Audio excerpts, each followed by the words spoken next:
You're muted, by the way. Just letting you know.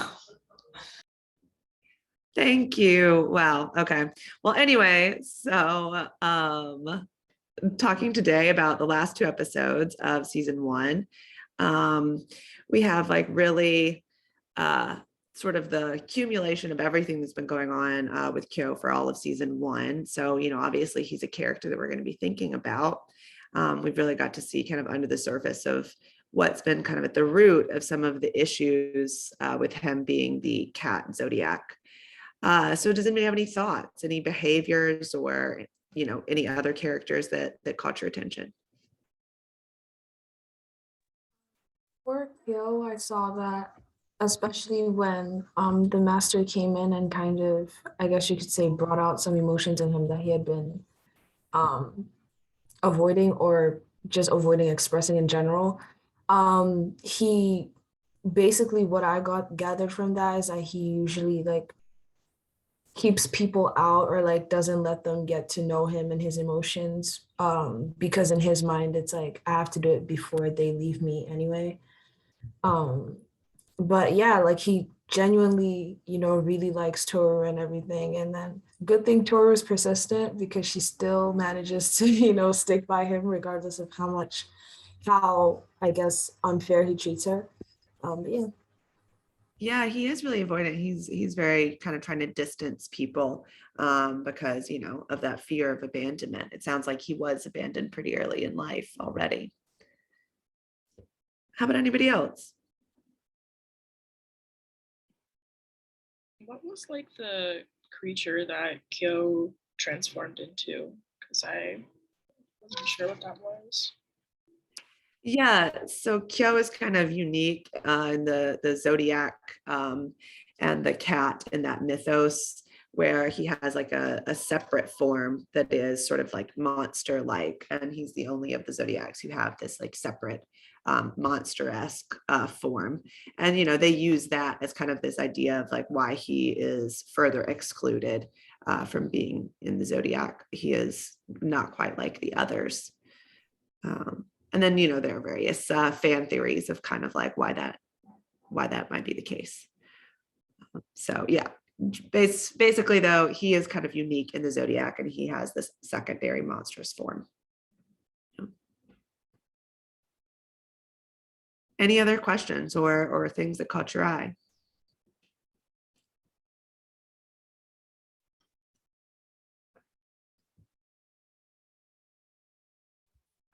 I think you get to see that he has more trauma than like, I guess most of the characters. Like he has another like thing. He has the bear, which is like a bigger secret that where when you thought like, oh, all he has to like deal with really is like transforming into a cat like everybody else, but then he has more than just that. So it's like kind of more sad to like see. Yeah, definitely. He has a lot more to contend with than some of the others. And I think that's a good thing to point out, sort of using this as kind of representative of the severity of kind of emotions that he's going through and maybe trauma that he has dealt with. All right, these I think are great observations. So I'll say one of the things that I think I want to focus on most today, because we've already talked about Kyo in the context of, say, intermittent explosive disorder. But now that we've gotten to see him more, we've gotten to see a full season of him, I think it's time we can kind of look at a more broad differential diagnosis. At first we just saw a few symptoms and it was really easy to say, oh, it looks like intermittent explosive. These are just a few symptoms that are really standing out, kind of on first presentation.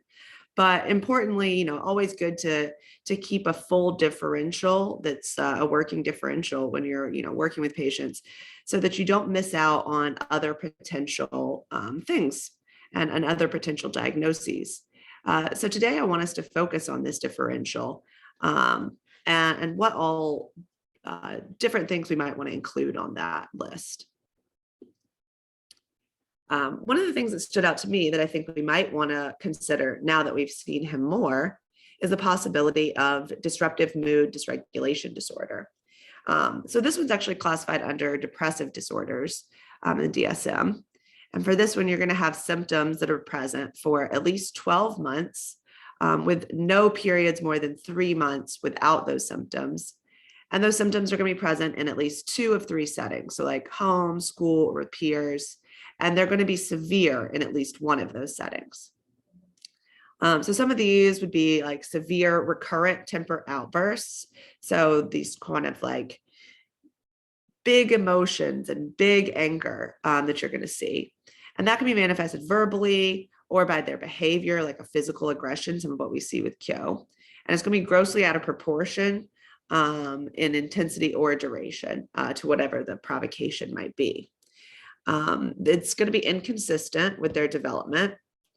They occur frequently, at least 3 times a week on average. And one of the big things here that kind of differentiates it between like an intermittent explosive disorder is that they are going to continue to have a persistently irritable or angry mood in between those outbursts. And so that's going to be important, and that's going to be present most days, and most people will be able to observe it. So this diagnosis is made for first diagnosis between the age of 6 years old and 18 years old, and the symptoms begin before the age of 10.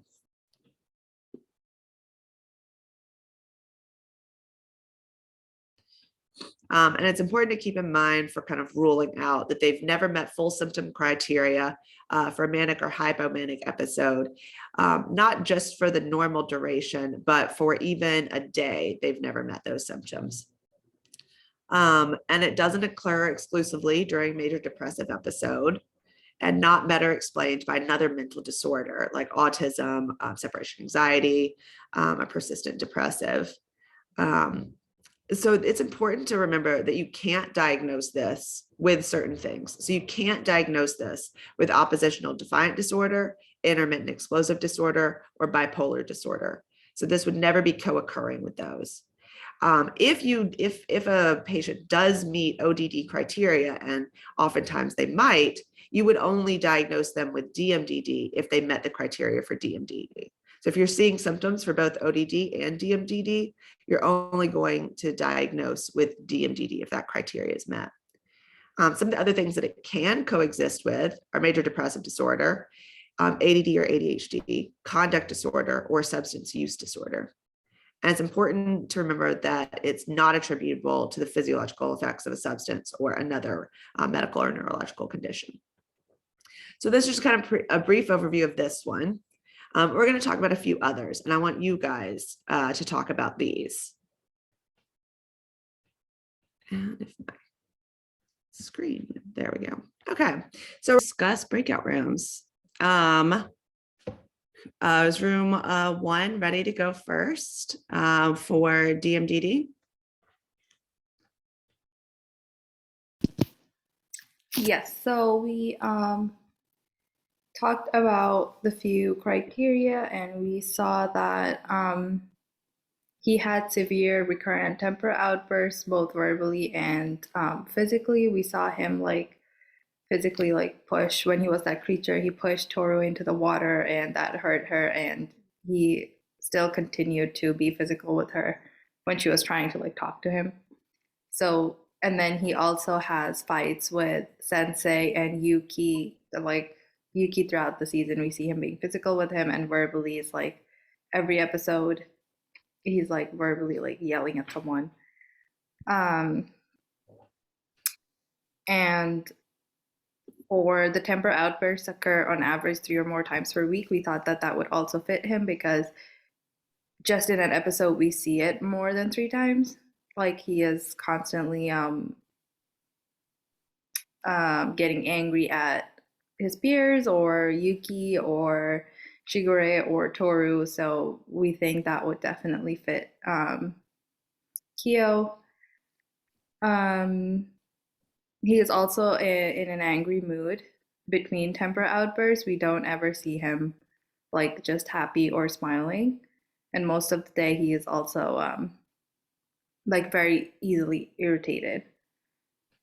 We thought that it would start before he was 10 years old, because when his mom died, he looked pretty young. And that is sort of when we thought that it started. So we think that it definitely started before 10 years old for him. And we also see these temper outbursts like in more than one setting. We see it in school, we see it in home, and like with his peers, and also with like his cousins and family members. That's what we'll talk about. Yeah, I definitely agree. And it does seem like it's severe in at least one of those settings for sure. And it doesn't seem like there's ever been a period where we didn't have him acting in this way. And so now to kind of go through would he qualify for that by not being better explained by something else? Room 2, are you guys ready? And thank you for that. I agree. You guys did a great job in discussing. Yeah, sure. I could talk first.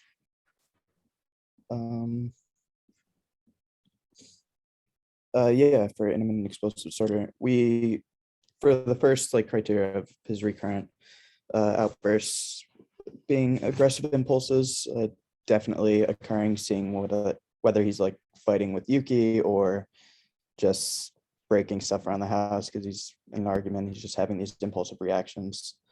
And also, like Imam said, he hurt Toru, and like as part of like his outburst once he like went to his true form. And like the destruction of property as well. And a lot of his outbursts are very like blown out of proportion. Like it's sometimes just Yuki saying some sly comment or something minor, and then he just gets so upset and extremely like blows up and gets in his face. And definitely not premeditated. They're like in the moment, like he'll kind of flip a switch going from kind of brooding to very angry out of nowhere. And definitely also like interfering with his like interpersonal like relationships. Like after these outbursts, a lot of the time I'll see him being like frustrated with himself almost. Like I remember specifically he had a fight with Yuki, and it was like one of the first ones where he didn't actually like brawl with him, but he like broke the table and then like kind of walked out in like frustration. And then the chronic age is 6 years old. But I'm pretty sure this started like before, like Aman was saying, his mom died before he was 10. That seems to be when the symptoms were occurring. And we kind of saw the flashback where he was even having like questionable thoughts about like what his mom was saying about him and how he felt about having the rosary on his wrist. But I do feel like it can be better explained by DMDD or I guess calling his true form like a medical condition, because if without having that medical like that true form, would he be experiencing these like outbursts or not? So yeah. Yeah, that's a good point. Is this medical, given it's magically changing his body? Would we consider that medical? That's a good point too. Yeah, no, I think that's a really great review of intermittent explosive disorder and how we could see that in Kyo. Awesome. Room 3, bipolar disorder. All right, I can explain it. So basically, while we were going through the criteria for bipolar disorder, we didn't think he really fit it at all. So he does have irritable mood, but it's not persistent. And it doesn't so for the manic episodes, the increased energy or activity doesn't last about a week. It's mostly just in the moment. And so we saw that when he got mad at Yuki or even at Toru, it would just be in the moment. So it'd be outbursts mostly, not a persistent thing. We don't see a decreased need for sleep or even that he's more talkative than usual. There's no, he doesn't have an inflated self-esteem. He's not necessarily increased in goal-directed activity. He is trying to change as a person, but that could just also be because he wants to do it for Toru or Toru's helping him, and also just in general. But overall in his life, I don't think he has goal-directed activity, and we could see that he does get pushed back in wanting to change when he encounters Yuki. Um, And even if you go to the hypomanic episodes, it has to be persistent. His energy increase has to be persistent for at least 4 consecutive days, and we don't see that either. So we said that it would be more like DMDD or fit like any other explosive disorder, it's just not bipolar disorder because it's not persistent. Yeah, I agree with you. You know, he does have that irritable mood, but he doesn't have a lot of those dig fast symptoms. So like the grandiosity, you know, all of the things that you said, like the activity, you know, we're not seeing quite that normal picture. But it is interesting that DMDD was actually included in DSM-5, whereas it hadn't been there before. And one of the main reasons that it was included was because a lot of people, practitioners and providers, were diagnosing children with bipolar disorder because they're seeing a lot of like temper outbursts and irritability. And so a lot of children were getting diagnosed with bipolar, where they needed a new diagnosis that kind of included like a persistent irritability rather than those discrete periods of like that change in mood. And, you know, sometimes that can be harder to identify in children, and harder to differentiate some of that, because, you know, in adults we kind of have a very typical picture, but, you know, with kids, irritability can present maybe a little bit differently, or a little bit more focus on that irritability. So that's a great overview of bipolar disorder, and that focus on like dig fast and keeping in mind that it's episodic. So it's like for a period of time rather than persistent. So thank you guys for that overview. And how about room 4, ODD? I know it's something we've discussed in the past, relating to another character, but also important to rule out here.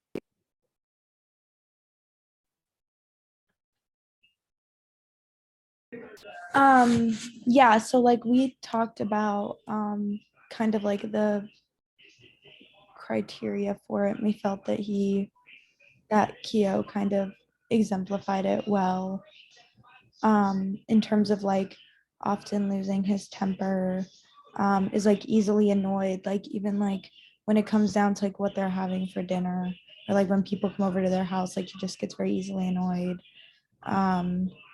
like very angry and resentful, or like often angry and resentful. He also um like doesn't really like to follow rules, like when he was at school and he like jumped out the window, like you can't just do that. And then I feel like we were talking a little bit about this, but one of the criteria was like blaming others for his or her mistakes. I don't necessarily feel like he does that, but we were talking about it, that he like attributes a lot of his attitude to like his childhood. I feel like he blames it a lot on that. And then he's also talking about like vindictiveness, which we also had like a small debate about. But I think we kind of agreed that like his revengefulness is not like in a violent way. It's just like to prove that he's like good enough, compared to like Yuki, since the cat's not technically like there. So yeah. Yeah, I think that relationship with Yuki is important for this one. You know, it does kind of seem like he might blame Yuki. You know, kind of easy to reject and just say, oh, this is the rat's fault. If it weren't for the rat, like none of this kind of would have happened. But I agree with you for the vindictiveness. You know, it although he's upset with Yuki and he does maybe kind of blame Yuki and try to fight with him or get back at him, it's not quite the level of vindictiveness. Like he doesn't try to kind of sabotage Yuki in any way or things like that. So yeah, I agree with you. Definitely the angry, irritable mood, and definitely some of that argumentative, defiant behavior. Maybe not so much vindictiveness. Okay, great. Thank you guys. These are really good overviews and always kind of important stuff to be keeping in mind. There were a few more that, I think are less of a focus in this differential, but something important to keep in mind. And, some of these you can have in addition to a DMDD picture, like anxiety or depression. So would anybody volunteer to speak up on one of these? And see if, they might think that any of these could apply, and take a minute to think through them.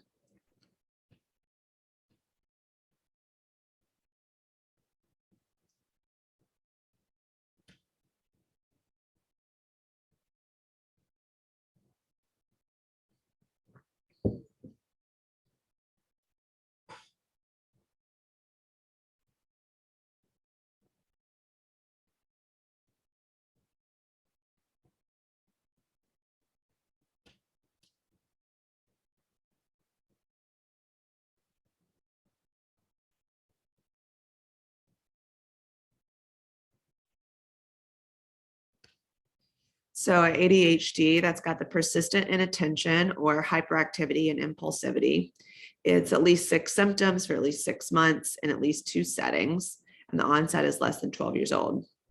Does anybody think that this could or couldn't apply to him, and why or why not?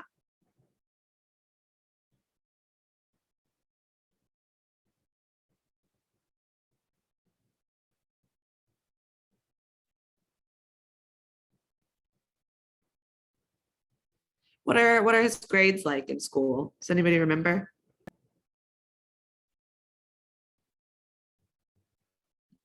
They're good, aren't they?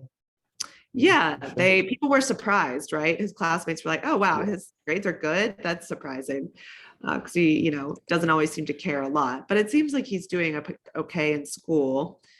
How about anything else that we think of?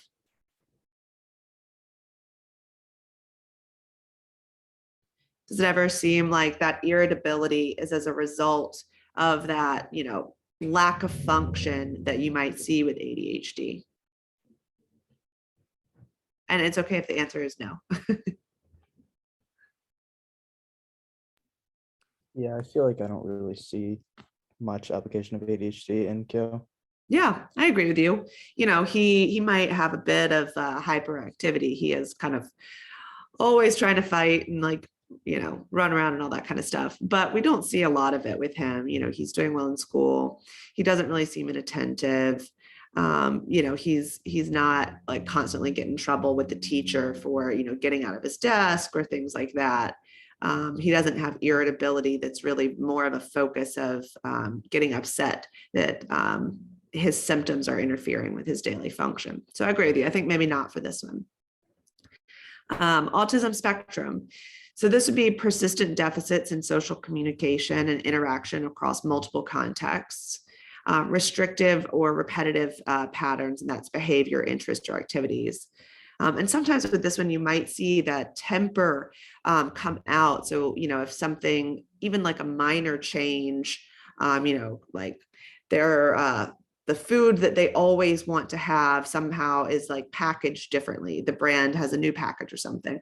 Even something as small as that can really kind of trigger feelings of distress and upset. And that can kind of lead to an adult thinking that they might have a temper or throwing a temper tantrum.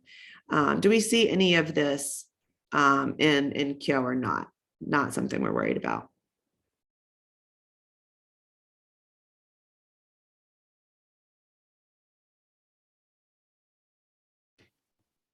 No, I don't think this would fit Keo. I don't think we see any deficits or yeah, I don't think we see any deficits in him. Yeah. What's his communication style like with others? Is he able to kind of look them in the eye? Does he seem to understand what they're saying, what they're feeling? Yeah. I agree. Like, I feel like he, despite maybe being angry a lot, he can still like communicate and be social with like his family or like even Toru and her friends. Yeah. Yeah. He seems to have actually pretty decent social skills in terms of like understanding other people's emotions. He's often able to pick up on, Toru's emotions, even when other people aren't. So I think maybe you're right. Yeah. I don't think this one would apply. Okay. How about a depressive disorder? So for instance, major depressive disorder, you would have those Siggy cap symptoms, and those episodes would last about 2 weeks. Does anybody remember what those symptoms are? Or even some of them?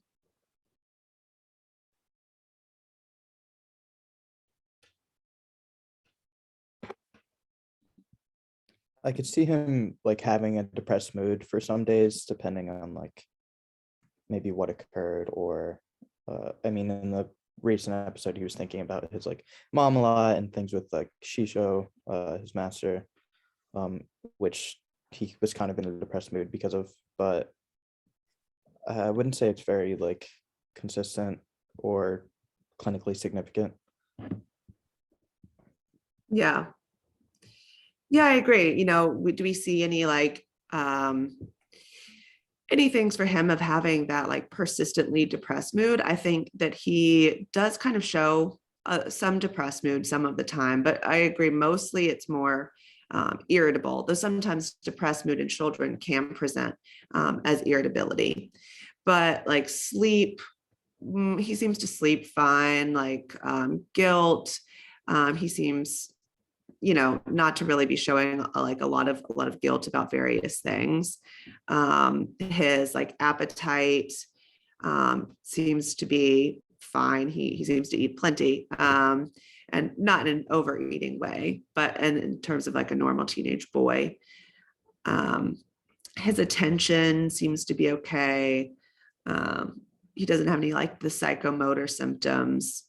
And as far as like the suicidality, one thing that we have noticed is that he does have that kind of family history of his mother committing suicide. He hasn't really shown any kind of suicidal ideation at this point. At least I haven't noticed any. Maybe one of you guys has, but definitely something that we would want to keep in mind given that parental history, right? Yeah, I agree with you. I think that we might be able to keep this in mind for him. And it's important to remember that, if we are thinking about DMDD for him, it is, under the depressive disorder category. So we might, see some overlap there. All right, great. And anxiety disorders. So just as one example of an anxiety disorder, general anxiety disorder, that would have an excessively anxious mood for at least 6 months. Most of the time, you'll worry about multiple topics, not just kind of one thing that you're fixated on. And the symptom number is different in children and adolescents. In children, it's at least one symptom. In adults, it'd be 3. And those symptoms could be restlessness, fatigue, difficulty concentrating, irritability, muscle tension, and sleep disturbance.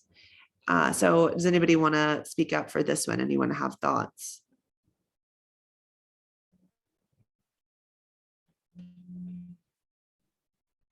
My opinion, from what Kyo has shown, he seems to not care about a lot of things unless it's something that's like really triggering him into having an outburst. But with regards to like being anxious about multiple topics, he's not even anxious about one. So I wouldn't think that he would qualify for an anxiety disorder. And the only thing in the other symptoms that he would show is probably the irritability part. But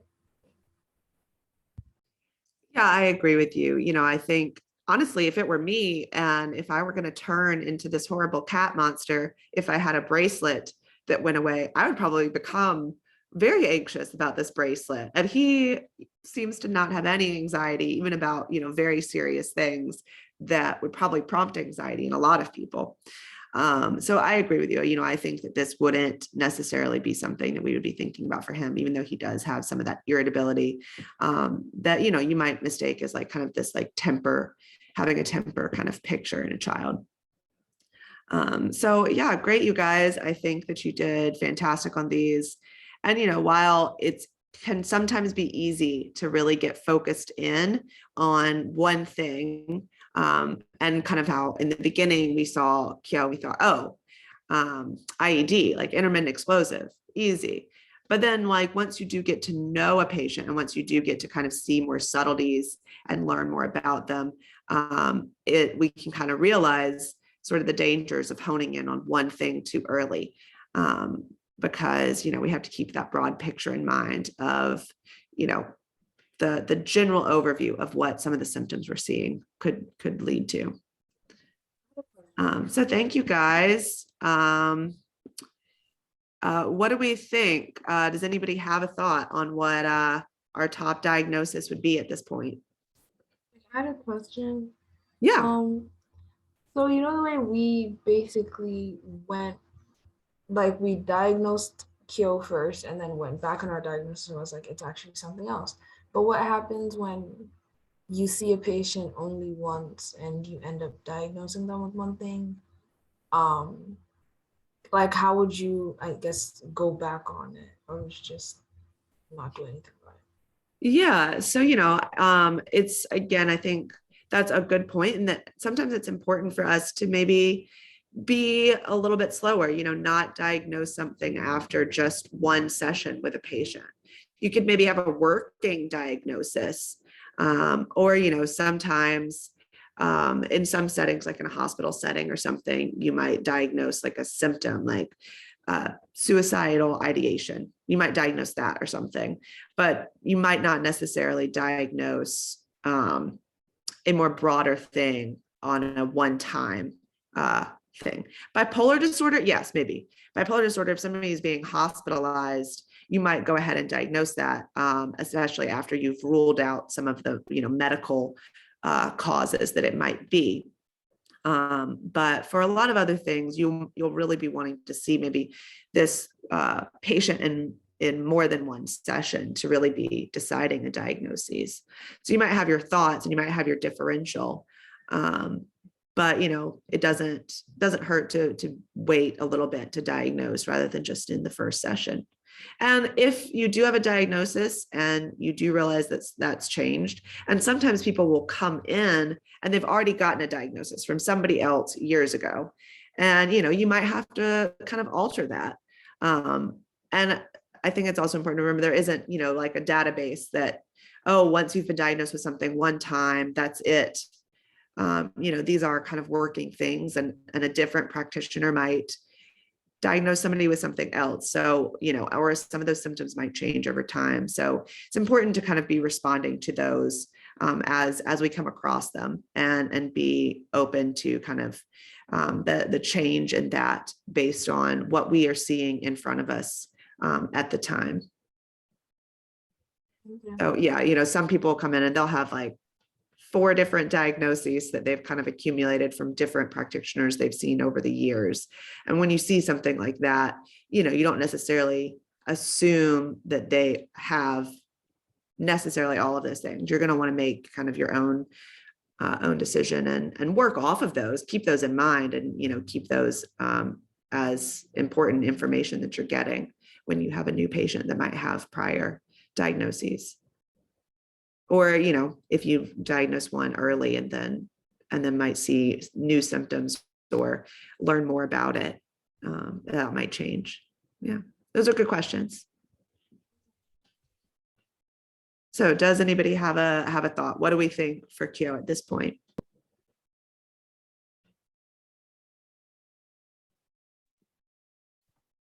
Kind of feeling DMDD after today, more so than intermittent explosive disorder. Yeah, I agree with you. I think that we've kind of seen more about him. We know more about him, and we kind of have been able to see that irritability is quite persistent, even between some of those temper things. Well, I will say a heads up, in the episodes for next week, you might see another character that might even be a better display of intermittent explosive disorder. So that'll be kind of a fun thing to look out for. And we might, there'll be another topic as well, but you might just see a little snippet of intermittent explosive disorder, the next ones. All right, well, I hope you guys have a great week. And I'll see you next week. Thank you, you too. Thanks, everyone.